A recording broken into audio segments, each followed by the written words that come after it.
একদিকে বৃষ্টি হচ্ছে, অন্যদিকে রাস্তার বেহাল দশা চরম দুর্ভোগের মধ্য দিয়ে ঠেলে দিচ্ছে এলাকাবাসীদের। এমন একটি ছবি আপনারা দেখতে পাচ্ছেন মান্দাইয়ের এনআইটি বোরখা হাসপাতাল পাটলি সড়কে, যেখানে স্থানীয় প্রশাসনের ভূমিকা নিয়ে উঠছে নানান প্রশ্ন। জানা গেছে যে ওই এলাকায় রাস্তা দীর্ঘদিন যাবৎ মেরামতের অভাবে ভুগছে, বেহাল দশায় পরিণত হয়েছে। রাস্তায় সৃষ্টি হয়েছে বড় বড় গর্ত, যার কারণে বিশেষ করে এই বৃষ্টির মরশুমে গর্তের জল জমার কারণে ঘটতে পারে বড়সড় দুর্ঘটনা। স্থানীয় এলাকাবাসী সুধন্য দেববর্মা এই রাস্তাটি মেরামতের দাবি জানান। তিনি আরো বলেন, বিধায়ক থেকে শুরু করে স্থানীয় জনপ্রতিনিধিরা প্রত্যেকেই এই বিষয়টা জানেন, কিন্তু এখনো পর্যন্ত কাজের কাজ কিছুই হচ্ছে না। এই রাস্তা নিয়ে ব্লক প্রশাসন স্থানীয় জনপ্রতিনিধিদের কে জানানো হলেও তারা এই বিষয়টা নিয়ে কিন্তু এখনো পর্যন্ত কোন ধরনের কোনো পদক্ষেপ গ্রহণ করেনি বলেই অভিযোগ। তবে এই বিষয়ে স্থানীয়দের বক্তব্য শোনাবো একবার।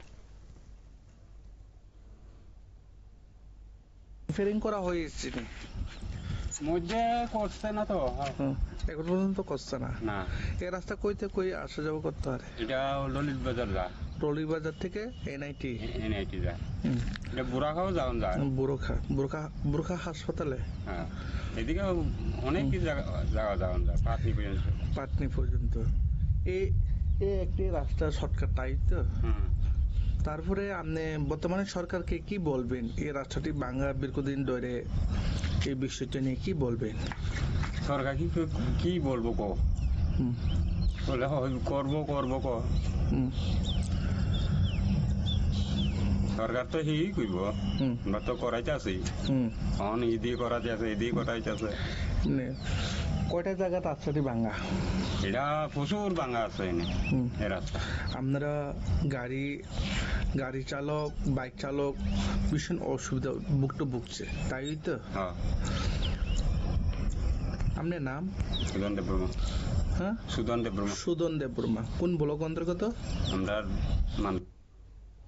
আপনারা শুনলেন মান্দাই ব্লকের অন্তর্গত, এবং তারা কিন্তু জানাচ্ছেন যে এই রাস্তা দীর্ঘদিন যাবত বেহাল দশা, আর সামান্য বৃষ্টিতে আপনারা ছবি দেখে বুঝতে পারছেন যে গর্তগুলিতে জল জমে গেছে এবং যে কোনো সময় দুর্ঘটনা ঘটতে পারে। তাই এই বিষয়টা নিয়ে যেন এবার অবশেষে শীত ঘুম থেকে উঠে প্রশাসন বা স্থানীয় জনপ্রতিনিধিরা রাস্তা সংস্কারের কাছে হাত দেয়, সে দাবি কিন্তু উঠছে। নিয়ে নিচ্ছি ছোট্ট একটি বিজ্ঞাপন বিরতি, সঙ্গে থাকুন।